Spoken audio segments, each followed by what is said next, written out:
It makes us fart, if we don't have good lactobacilli to break them down.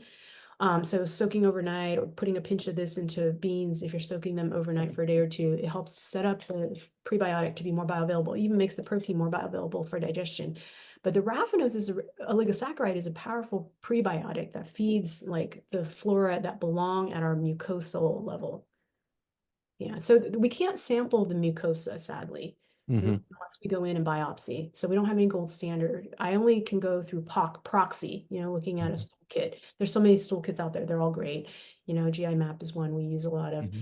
You can kind of do a proxy, but it's only telling you what's in the stool, not the mucosa, which Right. is what we really want because that's the flora that is protecting that one cell layer of the microvilli before the bloodstream.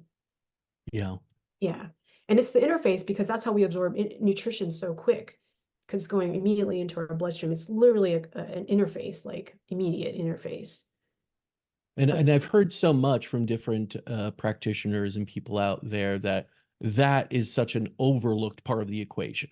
You have to look at what the microbiome, but you got to look at the mucosa, the permeability, the gut permeability, all those things. Like you're yes. saying, this is such an important single cell. It's the size of, tennis. It's where everything happens, the absorption, all these things that's really important too, right? So what are the best ways that you've seen without getting into true personalization and knowing someone's, different lab parameters that we can improve on that area, the mucosa within the gut? Yeah. So I mentioned the leaky gut protocol. We can seal that with some external supplements, Hmm. until we get enough butyrate production at that level, the mucosa level, we can take tributyrin as a Okay. supplement. Yeah, many will, resist digestion in the stomach and make it to the small intestines, so we can heal. Yeah, so we'll pump the dose. It's basically a pharmaceutical dose, like Hmm. so tributyrin, 8 caps, even twice a day, 8 twice a day.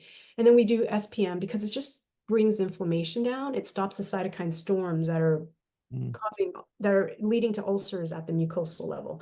The pathogenic flora, we want to start weeding them because in the meantime, while they're thriving there, because of the lack of regulation and the guardianship, of these really Hmm. kind flora, they go kind of crazy. And it's like a bad pharmacy. They're making all these pro-inflammatory chemicals. They're carcinogenic. H. pylori is literally a carcinogenic microbe. We know Hmm. that. But there are also good species of H. pylori.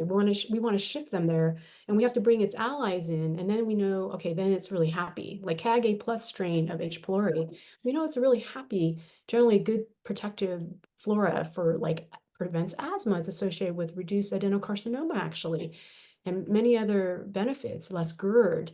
But then there's Hmm. other species, they go crazy because they don't have the allies there that keep them kind of in check. So they're just trying to, keep their territory and not get squeezed out when they're missing their allies. So we want to like kind of just bring those burden down. And then a fourth actually. So the third is larazotide. The fourth part of our leaky gut protocol. It's actually Mega-IgG immunoglobulins. So as you Hmm. know, for like snake bites or long haul COVID, we'll do like IVIG, immunoglobulin through intravenous. This is the pill form. And the pharmaceutical dose is quite a lot. You can get a prescription, but we do Microbiome Labs. It's a great product.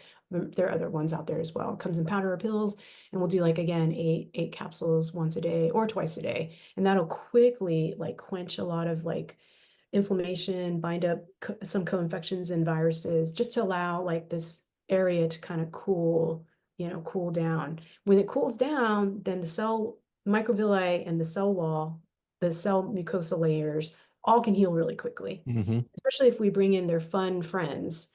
These Hmm. regulate and send the right, chemokines and signals to like heal, like keep Hmm. everything shut. No zonulin.